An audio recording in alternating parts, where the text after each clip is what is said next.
پاکستان کے اندر واقعات کچھ ہوتے ہیں، نتائج کچھ نکلتے ہیں، اور یہاں پر ہر طبقہ، ہر جماعت ان کو اپنے مقاصد کے لیے استعمال کر لیتی ہے۔ ارشد شریف، جس کو میں تو شہید ہی کہوں گا، کبھی سوچا بھی نہیں تھا۔ میرے بھی انہوں نے کئی انٹرویو کیے اور بہت اگریسو ہو کے سوالات کیے۔ مجھے اس پر خوشی ہی ہوتی تھی کہ کم از کم میری سائڈ کی جو گفتگو ہے وہ بھی لوگوں تک پہنچنے کا موقع دیتا تھا۔ اس نے جتنی ڈاکومنٹریز افواج کی ٹریننگ پہ، ان کی جنگ لڑنے کے اوپر محاذوں پہ جا کر گولیوں کے سامنے کھڑے ہو کر جو انہوں نے جو محنت کی اس کے اوپر، اس لحاظ سے تو وہ ہماری قوم کا ایک ہیرو ہے، جس نے فوج کی امیج کو، اس کی کارکردگی کو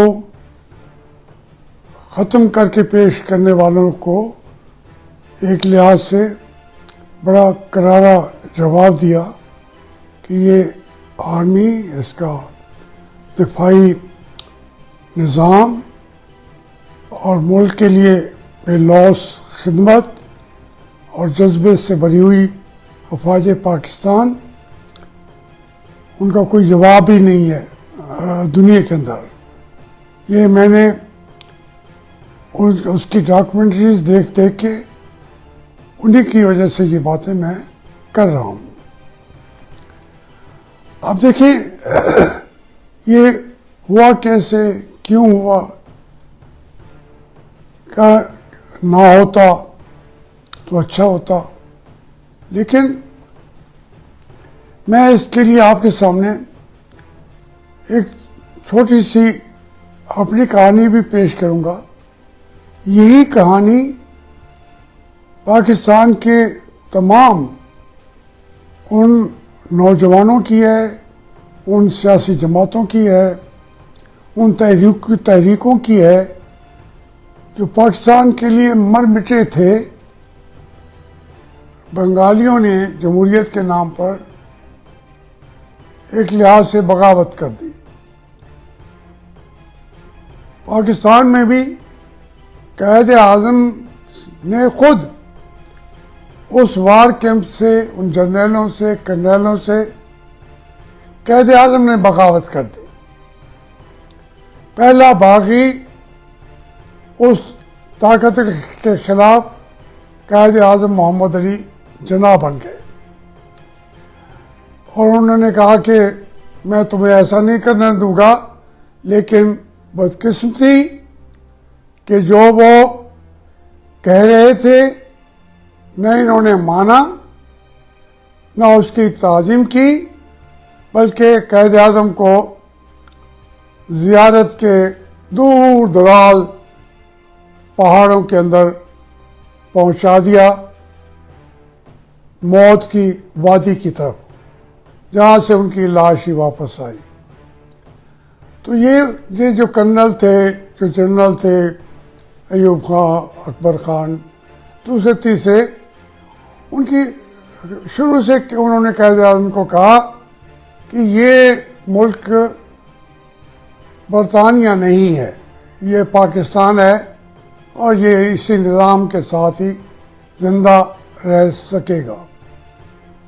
اب آج کے دور میں ایک بہت بڑا بیانیہ ہے، وہ کہتے ہیں جی فوج کے پاس اگر ملک نہ ہو تو یہ محفوظ رہ نہیں سکتا۔ یہ جو طبقات ہیں جو کچھ مار کے انصاف دیں، ظلم کریں، زیادتی کریں، پاکستان اگر رکھنا ہے تو پھر وہ فوج کے پاس ہی رکھنا پڑے گا. وہی سب سے بڑی امین ہے پاکستان کے وجود کی. یہی ہے اختلاف جو شروع سے قوم کا اور عسکری قیادت کا شروع ہو گیا، اور اس میں جتنی شدت آتی گئی مشرقی پاکستان والے الگ ہو گئے، بلکہ ہم نے ان کو الگ کیا. ہم سے مراد عسکری قیادت ہے، ہم نہیں ہیں. ہمیں تو اس لائق بھی وہ نہیں سمجھتے کہ ہمیں اپنا حصہ سمجھیں. وہ مخلوق دوسری ہے، کوئی تیسری قوت ہے جو فیصلے کرتی ہے. وہ فیصلے ان پر عمل درآمد ہو کے رہتا ہے. کہاں ہوتا ہے وہ الگ بات ہے، لیکن جو وہ چاہتے ہیں نظام اسی طریقے سے چلتا ہے. میں نظام کی بات کر رہا ہوں.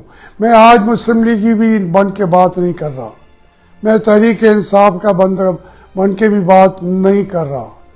میں صرف پاکستانی کی حیثیت سے بات کر رہا ہوں کہ یہ تمام چیزیں بھی جو ہیں، تحریک انصاف ہو، مسلم لیگ ہو، ان کی قیادتیں ہوں، وہ یہ بھی وہی پیدا کرتے ہیں، فیصلہ کرتے ہیں کہ ہم نے 40 دن کا وزیر اعظم بنانا ہے یا 10 سال کا جنرل وہ صدر بنانا ہے، اور یہ فیصلے ان کے ہیں.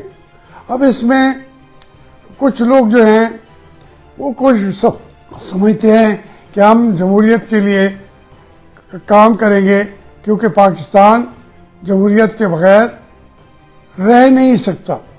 تو یہ سلسلہ آج کا نہیں ہے. اب آج ہم بات کر رہے ہیں ارشد شریف شہید کی، کہ اس کو کینیا کے اندر جا کر ایک سڑک کے اوپر شہید کر دیا گیا. کیوں ہوا، کیسے ہوا، یہ بحثیں تو چل رہی ہیں، لیکن میں خود پوری زندگی اسی عذاب سے گزرا ہوں. لیکن میرے اندر ایک تڑپ وہ رہی ہے. اس کی سزا بھی آج کی عمر تک، مجھے 73 سال کا کہہ لیں، مجھے 72 کا کہہ لیں، 74 کا کہہ لیں، آج تک وہ سزا میں بھی سہ رہا ہوں، اپنے بچوں کو بھی دے رہا ہوں، اپنے ساتھ ملنے والوں کو بھی وہ سزا دے رہا ہوں. پیچھے تو نہیں ہٹوں گا. وہ ایک سوچ ہوتی ہے. سوچ جب ڈیولپ ہو جاتی ہے تو اس میں آپ اندازہ کریں، میں 8ویں 9ویں جماعت میں تھا. ہم 22 لڑکوں کو، 22 بچوں کو ملتان ملتان صدر کے اندر انہوں نے صدر تھانہ ہے اس کے اندر ہمیں ڈال دیا. 22-23 بچے، چھوٹی سی حوالات، اور جنوری کا مہینہ تھا. ہم ٹھٹر رہے تھے، باہر برف گر رہی تھی اور اندر ہماری کوئی حالت نہیں تھی. ہم سب کے کپڑے اتار دیے گئے. تو اب آپ بتائیں یہ کپڑے کس نے اتارے تھے؟ ایک وہ بھی نظام چلتا رہا ہے. ہم آزاد نہیں ہوئے. جو کچھ ہو رہا تھا وہ ہوتا رہا. ہندوستان ہمارے مقابلے پہ آزاد ہو گیا. جمہوریت چل رہی ہے آج تک. وہ ان کے سیاستدانوں نے وہ کڑے وقت، وہ مشکل حالات دیکھے ہی نہیں ہے. جتنی جمہوریت کی لمبی جنگ پاکستان کی قوم نے لڑی ہے، ہندوؤں کو لڑنی پڑتی وہ 1000 سال کی اور غلامی لے لیتے، جمہوریت کی بات بھی نہیں کرتے. لیکن انہوں نے کہا کہ ہمیں 1000 سال کے بعد آزادی ملی ہے تو ہم جمہوریت کو نہیں چھوڑیں گے. اسی میں ہی ہماری آزادی ہے، اسی میں ہندوستان نے چلنا ہے. ہمارے جو مالک تھے وہ لوگ کہتے تھے کہ نہیں، جمہوریت تو ہماری نہ مذہب میں ہے، نہ دین میں ہے، نہ دنیا میں ہے، نہ ہمیں پسند ہے، نہ ہمارے معاشرے کا حصہ ہے. اس جمہوریت نے ہمیں مار دینا ہے. اس لیے انہوں نے یک طرفہ ٹریفک چلائی. کبھی وہ ووٹ مشرقی پاکستان والوں کو کہتے تھے آپ کے زیادہ ہیں ہمارے کم ہیں تو برابر کرنے پڑیں گے, تم چھوٹے ہو ہم بڑے ہیں. کس چیز کے بڑے ہیں؟ بس ہم بڑے ہیں, تعداد ان کی زیادہ, وسائل ان کے زیادہ, ہم بڑے ہیں. وہ بیچارے مان گئے. جو کہا ہماری عسکری قیادتوں نے وہ مان گئے. پھر عسکری قیادت نے کہا کہ ان باتوں کو چھوڑو جی, ہم خود آ گئے. تو 10 سال 11 سال ایوب خان بیٹھا رہا. ایک کلچر ہے, میں اس کلچر کی بات کر رہا ہوں. موجودہ ہمارے وزیر اعظم صاحب ہیں, اس کے دور میں بھی میرے گھروں پہ کلاشن کوف لے کے لوگ کھڑے تھے رات. ہم انہیں کلاشن کوفوں کے سائے میں 5 سال سوتے رہے ہیں. وہ وزیر اعلیٰ سے پنجاب کا, حالانکہ میں ان کو, وہ بار بار کہتے ہیں کہ میں آپ کا ورکر تھا, بار بار کہتے ہیں کہ آپ کی وجہ سے ہمیں 3 سال اقتدار ملا تھا, مہربانی ہے ان کی. لیکن جو میں کہہ رہا ہوں یہ بھی حقیقت ہے. اس میں جب میرا کیا قصور تھا؟ میں پاکستان کا دشمن ہو سکتا ہوں؟ میں نے سارا کچھ, یعنی اسٹوڈنٹ ہوتے ہوئے اپنے اسکالرشپ جو آتا تھا میرا, وہ میں پہلے جا کے اپنے دفاعی فنڈ میں جمع کرا دیتا تھا. 45 بوتلیں میں نے اپنے بلڈ کی دی, اور اس کے بعد اگر مجھے اس جیل میں ڈال دیا جائے, میرا جسمانی ایک دفعہ نہیں بارہا تشدد کیا گیا ہے. میں واقعات بتاؤں گا, لکھ بھی چکا ہوں, بتا بھی سکوں گا. میں یہ عرض کرنے کی کوشش کر رہا ہوں کہ وہ کسی کا خیال نہیں کرتے. اب ان کے بچے سامنے کھڑے ہو کے آ گئے ہیں. ارشد کا کرنل بھائی شہید ہو گیا, اس کا والد شہید ہو گیا. اسی طریقے سے دوسرے بھی اب وہ بچے کھڑے ہو رہے ہیں. تو انقلاب اپنے بچوں کو کھا رہا ہے, ان کو برداشت بھی نہیں کر رہا. وہ اگرچہ ادھر کی سیاسی جماعتوں کو بھی برا بھلا کہتے تھے ارشد شریف صاحب, لیکن کبھی کبھی وہ نہیں, وہ ہمیشہ ہر ایک پر وہ تنقید کرنے والے تھے. اور تنقید کرنے والوں کے بغیر کوئی معاشرہ زندہ نہیں رہ سکتا. جو اختلاف کی آواز کو بلند کرتا ہے, سامنے لے کے آتا ہے ایشوز کو, وہی تو ہیرو ہے, وہی تو شہید ہے. آپ کچھ بھی کر لیں, میں نہیں کہہ رہا کہ ہماری اسٹیبلشمنٹ میں جا کے مارا ہے اس کو, میں بالکل یہ نہیں ابھی کہہ رہا. میں یہ کہہ رہا ہوں کہ وہ مشین موجود ہے, وقت کے ساتھ ساتھ وہ زیادہ اکوپڈ مشین ہے. وہ ملک کے اندر بھی پکڑ سکتے. میں ایک دفعہ لندن تھا, میں 5-10 دن کے لیے اپنے مجھے پتہ چلا میرے پاس ایجنسیاں میرے پیچھے ہیں, تو میں اپنے ایک دوست کے گھر میں جا کے چھپ گیا بیٹھ. تو جناب والا آئی بی والوں کا, ISI کا, اب نام بھی لے لوں گا, ملک ریاض تھا, وہاں پہ ایس پی بھی تھا, وہ سارے مجھے فون ان کا آیا کہ پیر جی تسی اتھے ہو. میں نے کہا اللہ کے بندو کیسے پہچان لیتے ہو؟ اس نے کہا جی آپ ہماری حکومت کا حکم ہے کہ جہاں بھی ہوں کہ ایک ایک لمحے کی. یہ آج سے میں آپ کو 40 سال پہلے کی بات کر رہا ہوں. ملک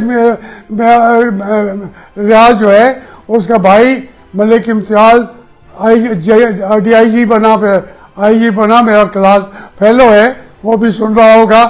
میں آپ سے عرض کرنے کی کوشش کر رہا ہوں کہ یہ سارا کچھ چھوٹی چھوٹی باتیں نہیں ہیں. ارشد شہید تو بیچارہ اسی رستے کا مسافر تھا جس میں آخری سانس شہادت کی ہوتی ہے. اب اس کو کس نے مارا, کیسے مارا, تحقیق کون کرے گا؟ کون اس کو غیر جانبدار بھی ہوں. ہاں ہماری ملٹری, ہماری اسٹیبلشمنٹ والوں نے آج کہا ہے کہ جی ایک جوڈیشل کمیشن بن جانا چاہیے. اور بھائی آپ بالکل بھی کچھ نہ کریں، لیکن اب اس سے آپ کو محبت کیسے ہوگی؟ کیونکہ پہلے وہ سارے راز آپ نے بتائے، بچہ بنا کے بتائے، ایک ایک چیز آپ نے کی. اب وہ آپ سے پوچھتا ہے کہ توشہ خانہ سے آپ نے کتنے گفٹ لیے تھے، اس کو پتہ تھا. کون بتائے گا، کون پوچھے گا؟ تو اب وہ آپ کا جو آپ کے اپنے بچے ہیں وہ باتیں کریں جن کو آپ نے دشمنوں کو ختم کرنے کے لیے لگایا. یہی کام آپ کرتے ہیں. MQM بنا لی، پھر وہ انڈیا کے ہاتھ چلی گئی. جب وہ واپس ان کو لے آیا آپ تو پھر ان کو مارا. یہ اس طریقے سے آپ کی جنگ ہمیشہ ہماری اسٹیبلشمنٹ کی، پاکستان کی جنگ آپ نے نہیں لڑی، پہلے ان کو بنایا. میاں نواز شریف کا میں نہیں سمجھتا کہ وہ سیاستدان بعد میں بنے. عمران خان 40 سال تو اس نے کرکٹ کو دیے. اب آپ نے ان کو سارے ملک میں مسلط کیا. اب بھگتو، سامنا کرو، حالات کا سامنا کرو. لیکن یہ ملک کو توڑیں گے، پھر آپ ملک کو تباہ کریں گے. اب آپ بھی رک جائیں. سیاست فوج کا اوپر کی باتیں آپ کہہ دیتے ہیں. ہم یہ سیاست چھوڑ چکے ہیں تاکہ 5-7 سال پھر آ کے ہماری گردن پہ بیٹھ جاؤ. ہماری تو پاکستان کی بیچارے کی جو غریب ہو رہا ہے، مارا جا رہا ہے، سب نے لوٹا ہے. عمران خان اپنے ساتھ جتنے لٹیرے بیٹھے ہیں ان کی بجائے صبح رات دن محنت کر رہا ہے کہ نواز شریف کی میں کرپشن وہ ہے اور زرداری ہے. بھائی ہوں گے تو سامنا کریں. میں جاوید ہاشمی تو کوئی ذمہ دار نہیں ہوں ان کا جواب دوں. وہ اکاؤنٹیبلٹی کے لیے سامنے کھڑے ہوں، جواب دے میاں نواز شریف جواب دے. کیوں نہ دے؟ وہ کوئی آسمان سے آ گئے ہیں کیا؟ وہ عرش معلیٰ سے آ گئے ہیں؟ زرداری صاحب جو ہے وہ ساتھ میں آسمان سے نیچے آ گئے ہیں. بالکل جواب دیں، لیکن آپ بھی تو جواب دو کہ یہ فوج کس لیے بنائی ہے ہم نے؟ اپنے گھر کے بچوں کو مارنے کے لیے اسٹیبلشمنٹ کیوں بنائی ہے ہم نے؟ میں تفصیلات میں کیسے جاؤں؟ جو کچھ میرے ساتھ ہوا ہے میرے پورے جسم کے اوپر، آپ نے میں تو اللہ کا شکر ادا کرتا ہوں کہ میں کیسے تمام مراحل سے نکل کے زندہ کیسے بیٹھا ہوں. لیکن اس زندگی سے مجھے کوئی اللہ نے یہ بھی کرم کیا کہ اب تو آپ ہر ایک کو ننگا کر دیتے ہیں. جو بھی ہے، جو یہ کرتا ہے، میں یہ فوج کو نہیں کہہ رہا، جو یہ کر رہا ہے تو ٹھیک کر رہا ہے. اگر یہ باتیں ہو رہی ہیں تو آپ نکل جائیں، سیاست سے نکل جائیں. میں آپ کو ہاتھ جوڑتا رہا ہوں. ہمیں آپ نے چھپا کے بٹھا دیا ہے گھروں کے اندر، اور جب گھر کے باہر اگر کوئی جرنلسٹ آتا ہے اس کو بھی پکڑ کے مارتے ہو. یہ غلط باتیں آپ نے کیے. آج سیکھنا آپ نے نہیں ہے، آپ نے نہیں سیکھنا. مگر میں نے کہنے سے باز نہیں آنا. میری جتنی چیزیں قوم کو بتاؤ، میں جو لوٹ مار کیے جو کیے، آپ ارشد شریف کو اس طریقے سے ایکسپوز کر دیتے. اب تو آپ کے اپنے بچے میدان میں آ گئے ہیں. ہمیں تو مار کے، ہم تو یہاں کے مسلی تھے، ہم تو اس قوم کے بالکل درجہ چہارم کے لوگ سے بھی نیچے تھے. ہمارے ساتھ جو کیا تم نے وہ کر لیا. تسلی ابھی بھی نہیں ہوئی کہ یہ کیوں جیتے ہیں، کیوں باتیں کرتے ہیں، کیوں زندہ ہیں. اس کے باوجود میں ذاتی طور پر میں پھر آج کوئی پارٹی کا بندہ بننے کی بجائے میں کہتا ہوں کہ آپ واپس نکل جائیں. جو کچھ کر لیا اس کو تو ہم پکڑ نہیں سکتے. ارشد شریف کے کوئی کہہ لے گا پکڑ لیں گے. دیکھ رہے ہیں، نظر کے سامنے ہیں قاتل کون ہے. یار یہ ایک بات بتائیں، آپ نے ملک کو اس قابل چھوڑا کہ وہ یہیں رہتا. جب اس نے آپ کو سیدھا آپ کی طرف رخ کیا تو وہ تو رہنے کے قابل نہیں تھا. اس کا تو سٹیزن شپ پاکستان کی ختم ہو گئی تھی. پھر اب وہ یہاں گیا، وہ کینیا گیا، کہاں گیا کہاں نہیں گیا، اس کو رہنے کے قابل نہیں چھوڑا تھا. میں خود آپ کو بتاؤں، میں افغانستان جا کے بھاگ کے نکلنا چاہتا تھا.